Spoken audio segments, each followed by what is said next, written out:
I'm Dr. Tilok Thakuria, working in Northeastern Hill University, Tura campus. I'll be talking mainly on the stone jars from Assam and how the local communities living around the stone jars are reacting to this and responding to our research. So I'm working on this stone jars since 2014, now almost 8 years. And every year I go, I find new issues there. So rather, I'm here at present, not able to submit any conclusion of my research, because as every year I go, I find some new issues. So therefore, I decided that I will present my fieldwork observation as a narrative here to understand what is going on in Dima Hasao district regarding this stone jars problem or issues. Before I go to the topic, let us give a very brief description about the area. Okay, this is the Dima Hasao district. It is a district in the state of Assam, in the northeastern part of India, is in the middle part of actually in Assam, bounded by the Meghalaya, then Manipur and Nagaland. And this is mainly the hill area, mainly by eastern flank of Jaintia Hills and the Boreal Hills. Height around 1000 MSL to around 1200 MSL. All sites, that stone jar sites I'm working on, those are above around 1000 to 800 MSL from sea level.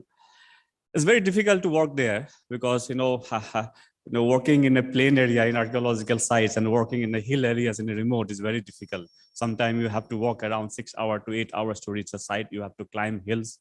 You have to stay. Sometimes you even don't find accommodation, but some villagers, sometimes it's also they take time to welcome you. They take time to understand for what we are there and what we are going to do. It's very difficult, but somehow we are managing from last around 8 years.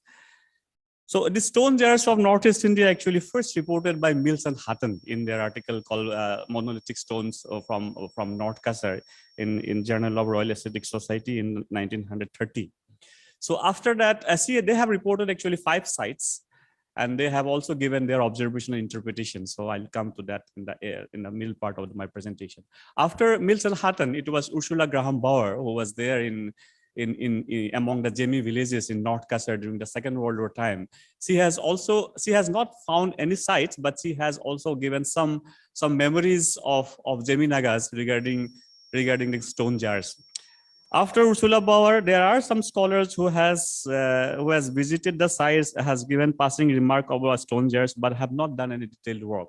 So in 2014, myself, along with Dr. Tiatosi Jambir from Nagaland University, and then Dr. Milan Chawle, when he was a SA in Guwahati Circle, we have made a visit to relocate the sites. And then initially, we could relocate all the 4 sites reported by Mills and Hutton, but it was also a very difficult task. In Northeast India, in hilly area, the community never live in the same place for a long time. They live for 10 years, maybe 5 years, according to their Zoom circle. And then village name also get changes. Suppose one community is there, they will give a village name, the other community will come, they will give a different name. So whatever names were there in the Mills and Hutton's article, when we went there, we tried to inquire about those things. The village names were already somehow modified, or sometimes it is already changed. So we have to also work to break down the meaning of this word.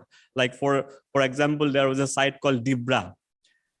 Mill and Hutton, it was Derabore. So now it's become a Dibra.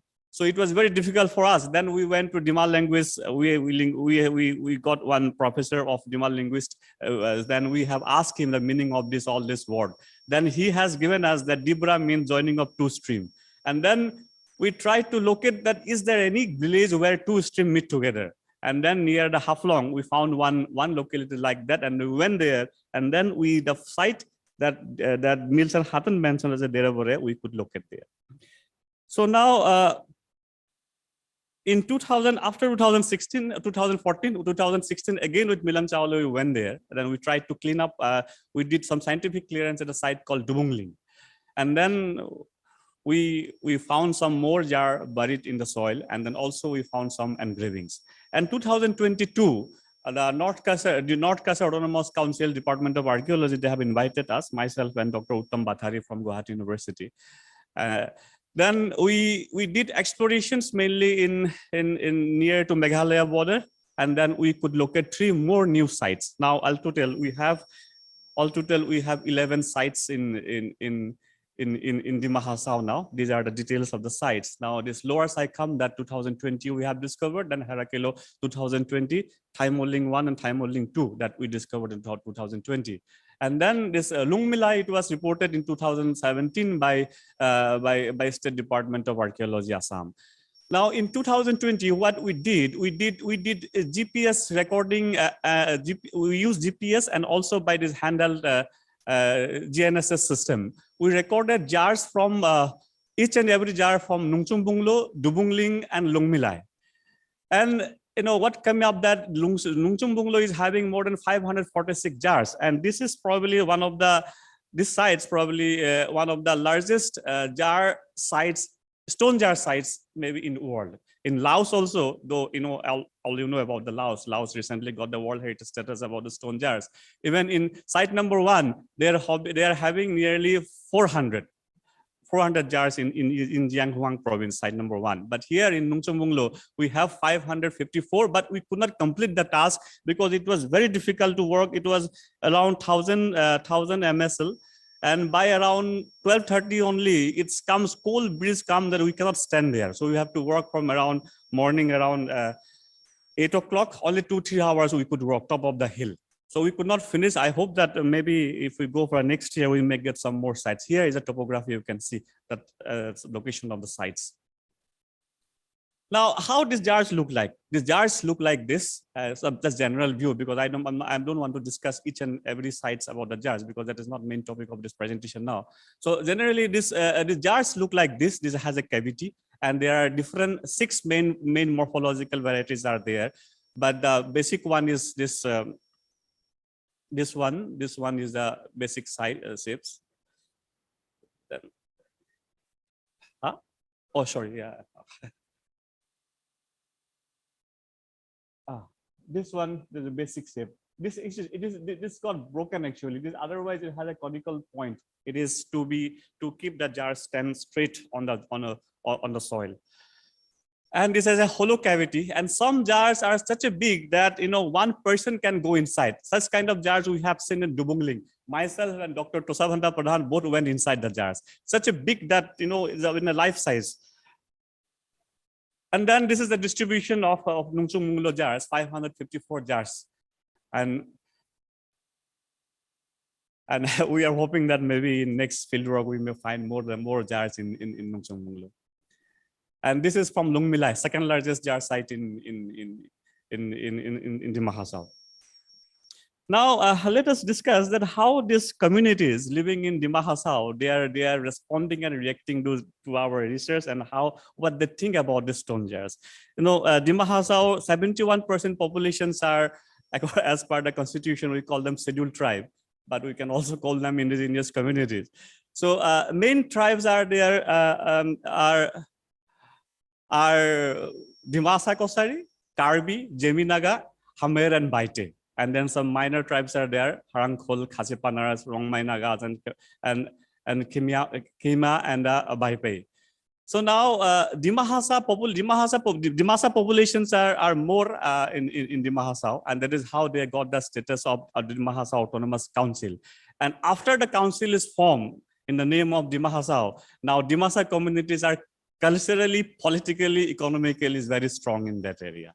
So their dominance is more compared to the other communities in this area.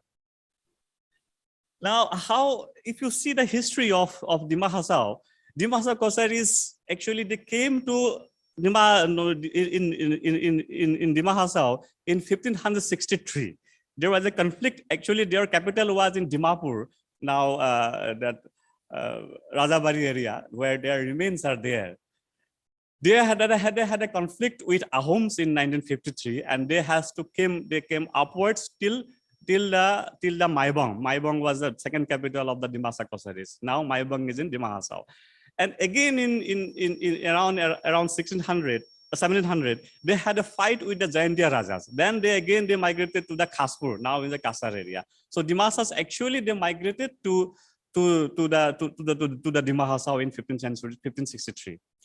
After that, Baite are the second largest community. So Baites were also they have migrated to the to Dima Hasao. There are two waves of of Baite coming to the Dima Hasao.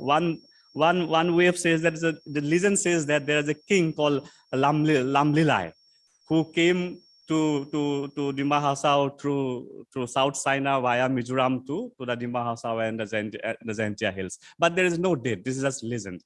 But then, if you see the book of Mackenzie, the frontiers, northeastern frontiers of India, published in 1884, where he mentions a presence of four Kuki clan. Baite belongs to the Sino-Kuki language group. So Kuki clans in Dima Hasao district. Then come Jemi Naga. Jemi probably came to North Kasar area because of the constant conflict with the Angami Naga. They had a still, when the Nagaland was created, Jemi said that they will not go with the Nagaland, the new Nagaland state, because their enemy will be there. So they prefer to stay with the Dima Hasao, the Borail Range. Probably in the process of their conflict with the Angami Nagas, they came to the Dima Hasao district, but there is no date. We do not know when and how they have came. Only that recorded history we have about Dimasas that by around 1563 they came to this place. Now let us know the archaeological history of Dima Hasao. Then I'll come to the point how these people are reacting to the stone jars. If you see the archaeological history of Dima Hasao, we have the earliest evidence of archaeology in Dima Hasao belong to the Neolithic period. It was Mills and Hatton in their article, they have mentioned finding of silt, solar silt and triangular silt from some certain places of Dima Hasao. And then in 1961, Madhav Chandra Goswami, the head of Department of Anthropology, Guwahati University, with the assistance from T.C. Goswami, excavated the site called Dauzali Hading, and where we have stratigraphic evidence of Neolithic tools from Dima Hasao. And that time scientific date was not available, but Professor Sukanya Sharma, she dated some of the pottery they have recovered from Dauzali Hading. It comes around 2,700 years ago. And this is actually the normal date of Neolithic findings from the whole north of India. Even my sites I excavated in Meghalaya called Misimagri. From there also we have got OSL date from around 2,600 years ago. So this is the time range mainly Neolithic culture of Northeast India. So after that, after the Neolithic comes the stone jars now, and then comes Dimasa Kosari's remains. Dimasa Kosari's also so many remains in Maibong. They have a stone houses there. Some other inscriptional remains are also there. So this is actually generally archaeological history of Dima Hasao now. Now, as we all know that heritage is also a very potential candidate for politics, and in India, I no need to give the list. Everybody knows that how heritage become a politics, religio-politics, and other political agenda, how heritage comes. Now here, when Dima Hasao is established as Autonomous Council of Dimasas, and where Dimasas are getting a prominent cultural political role, the other communities, who are the minor communities, they are always, of course, this is the natural behavior that may have some sense of political inferiority or maybe political insecurity. So as you, we know that in Northeast India, all the communities, land is very important. And people, not only for the communities of Northeast India, for everybody, land is very important. We cannot survive, cannot sustain without having a land where you can do agriculture, or maybe where you can produce, or you can do something from economic activity or even cultural activity too. So now some of the communities heritage become a way to legitimize their right on the land. If that heritage is nearby their land, though whether they can relate, they can have a relation with their ancestral or not, but they can create some stories, or maybe they can create some myths that to claim those heritage which are around their land as their own. So, for example, if we see the Baites claim that these stone jars were made by their king called Lamlilai. And Lamlilai, when we ask them who was Lamlilai? They just say that he was our first king. And then why, if you ask them next question, why he has created? They say that there was a war and the Lamlilai, he owned the war and he has to celebrate. To celebrate this war, he has made these jars to brew beer, rice beer. And that is how that Baite called these stone jars as a lungzibel. Lungzibel means a wine pot.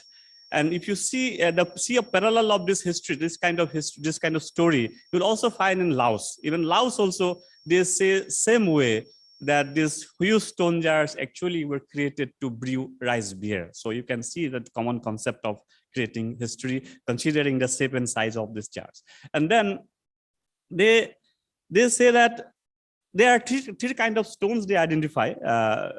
Baites, they identify three kind of stones. Lungzibel, that is the stone jars that they call wine pot. That Lungmai Chang, that is called altar stones. Actually, it is a half moon kind of stone. If you go to the site called Kobak, you will find in a row around 50 to 60 half moon shape stones arranged in a line, maybe of size of half of my size.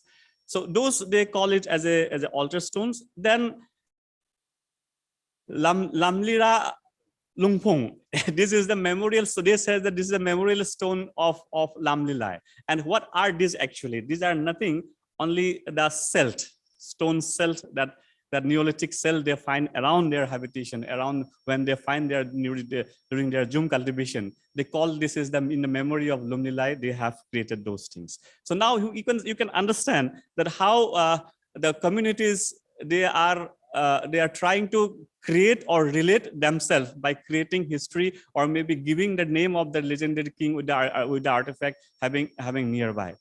If we come to the now Dimasas do not claim those things as their own. As Dimasa is very clear that they have the written history that they have came to this area by around 1500, mid of the 16th century. But however, they call them as a Lungdichang.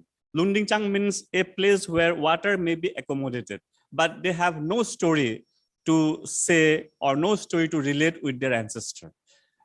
Then come Jemi.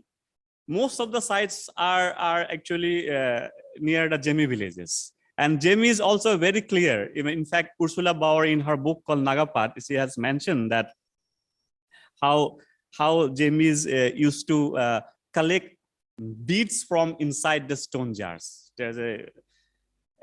When we were in the 2-3 villages, in the Jemi villages, we have asked them that when we went through the book of Ursula Bauer, that story we wanted to know from the Jemi itself. So we asked them, is it correct that your ancestors used to collect beads and other things from the stone jars? They said yes. And one village called Nungchung Bunglo, where they have actually one lady, she has shown me whole necklace collected, made of beads collected from the stone jars. They say that yes, my grandmother, when they used to collect these things from the nearby jars and from inside the jars. Actually, jars were once upon a time were covered. Now, not a single jars we have seen covered, but the sites called Kobak, maybe there are some cover lying down. We have not excavated any site so far in Dimahasao. Maybe when we excavate, we may find some more evidence. So, but they are also, Jamis are also very clear that it doesn't belong to them, but these are the places where these are the stone jars. They are already there when they were there, when they came there, or maybe when they made their village there, and their ancestors they have exploited these stone jars in charge of glass beads, very small, tiny micro glass beads, and also some of the iron implements. Now, but however, in Nungchung Bunglo village, this is a new name given to that village. Actually, before this village name was Bolosan. Bolosan also is a Jemi word. Now, why Nungchung Bunglo name is given? Why new name is given to the village? Though it is both in the ancient time also that village was, though Bolosan also Jemi name and Nungchung Bunglo is Jemi name. So we asked them that why have changed the name? Why? What is the meaning of Nungchung Bunglo? They said that, sir, we are not getting government help. So, and we know that this place can be grow as a tourist place. So if we give the name Nungchung Bunglo, that means hill of stone jars. Nungchung Bunglo means hill of stone jars. So that we can develop this place as a tourist place, or maybe we can have some government fund. So this is, and now they are all in that process. They are trying to lift some of the stone jars to the village entry, or maybe to their temple, because Jamis are still practicing. They are practicing a religion called Herakilo, and Herakilo religion was established by Rani Gaidilino. Rani Gaidilino, she was the first woman chairperson of Women Rashtriya Swayamsevak Mahila Swayamsevak Sangh, which was held in Banaras in 1960. She was the first woman chairperson of that. So they are, some of them, that is how some of the stone jars already get displaced, and some are already broken in the process of making path for the tourists to approach the Nungchung Bunglo sites. As they have no sentiment, no ancestral sentiment to the stone jars, they are only aim to get some develop the site as a place of tourists, so that they can have some government aid to the village. So they are either displacing the stone jars, or maybe destroying the stone jars. So we have numbers of broken pieces of stone jars we can see if you go to the Nungchung Bunglo. Now, if you bite is also when okay. Before that, let me explain how Mills and Hutton they have interpreted the stone jars. And Mills and Hutton, in their report, in their observation, they have collected some oral stories, people, community living around, and then they came to the conclusion that probably these stone jars belong to the Austroasiatic group of people, and the Khasi Jaintias, they are the Austroasiatic group of people. And now we have stone jars actually in Jaintia Hills also, across the river is the Kupli River is the boundary. This side is the Mahasa, other side is the Jaintia Hills. Now in Jaintia Hills, in Saifung Forest also, the stone jars are there. So they have Mills and Hutton mentioned that it's maybe of Austroasiatic origin. And then we wrote our first article, myself and Dr. Tiatosi Jamir and Dr. Milan Chawle together in 2016. We have mentions about, we gave mention about Mills and Hutton's interpretation about stone jars, about their origin, that it may be of Austroasiatic origin, as Mills and Hutton said. And this actually created a problem in Dima Hasao. The problem created because in Dima Hasao, there are a very small community of Khasi Jaintias are there, mainly in Jatinga forest area. So now the problem of legitimization comes, problems of prominence come, that if the heritage belong to them, the fear of insecurity develop among some community, mainly Baite, mainly the Baite. Jamie did not bother about it, mainly in the Baite community. The fear of insecurity came that if this heritage scholarly, if they prove as Austroasiatic, then what will happen to our claim? So now, when next year in 2016, I went to the sites, one of the local leader, he has asked me that you have wrongly wrote about this. This is about Lungmilai. This is about our first king, Lamlilra. Then I told them, no, we have not written anything. We have just mentioned about whatever written in the past by past scholars. We have given a review, but still we want to do research on it, who's belong to whose and what, and we are just trying to document it. But what then? That same year, actually, what I noticed is that the site called Kobak, it is already, they have modified it. See, this was we documented in 2014. These red are the stone jars. There are two mounds actually, and then here these are all broken pieces of stone.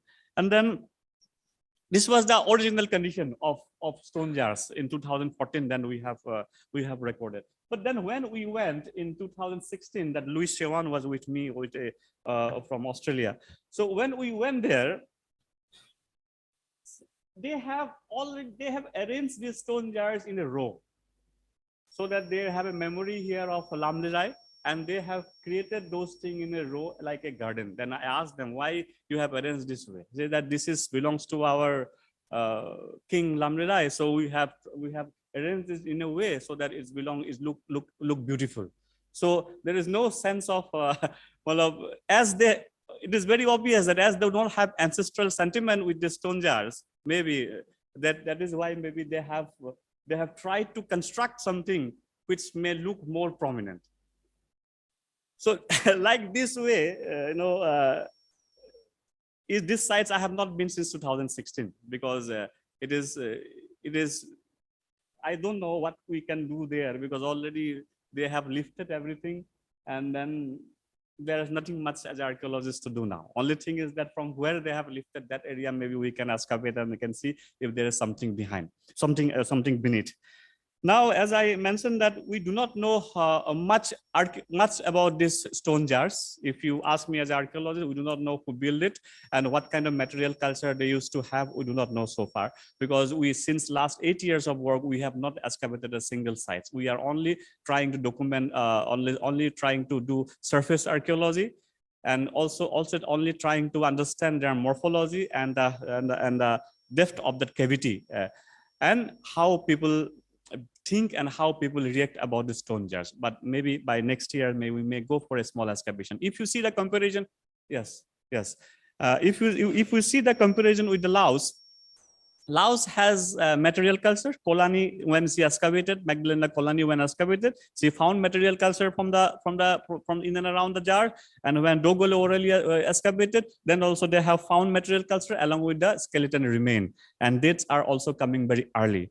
And stone jars from Jaintia Hills, our friend Marco Mitri, he had a small excavation in Jaintia Hills, and then he collected some charcoal from below the stone jars and he dated two from the 2 jars. But dates are coming in a wide range. One is around 300 BC, and other is coming 1400 AD. So now actually it was maybe in a hurry to go for date, but before that also we have to understand the formation of the soil below the stone jars also. Before believing that date, whatever date coming through the scientific laboratory. So now to sum up, I believe that these stone jars very soon will going to be in the agenda list for political mileage because communities still, even Dimasa Kosaris also gave a name to the stone jars. Before it was known, there's no name. Now they have a name, given name to these stone jars as a Longdechan. And then Baitis are already in the process of claiming, and also they are trying to safeguard these stone jars as their own ancestral property. And then Jamis, so far they have not come to it, but maybe in future they may also come to the stone jars to claim, maybe not as a to legitimize as their own. Maybe they may also have some agenda behind it, agenda with it. So with that, thank you very much.